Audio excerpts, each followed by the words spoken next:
В Уфе открылась новая живописная локация, где уровень яркости и креативности просто зашкаливает.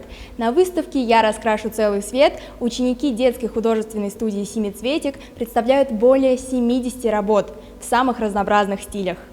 Акварель, гуашь, тушь, роспись по ткани и холодный батик. В таких техниках ребята написали свои живописные, графические и декоративные работы. Всему этому их научила руководительница студии Наталья Александровна, настоящий профессионал. И воспитанники, конечно же, соответствующие. Расскажи про процесс рисования. Он очень интересен. Там нужно подобрать нужные цвета, и они не должны быть, как по-детски. Нужно рисовать очень аккуратно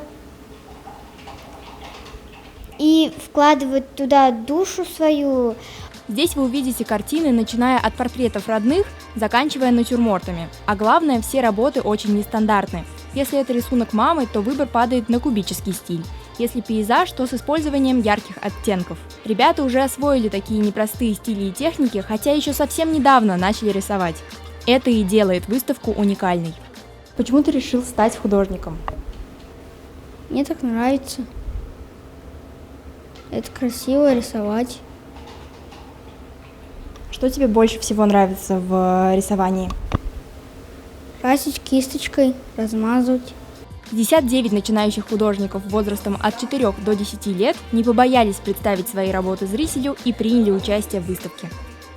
У ребят есть замечательная возможность самовыражаться с юных лет. Их творческий путь только начинается, и мы с ними обязательно встретимся. Карина Аднабаева, Руслан Бикбаев, специально для Горы новостей.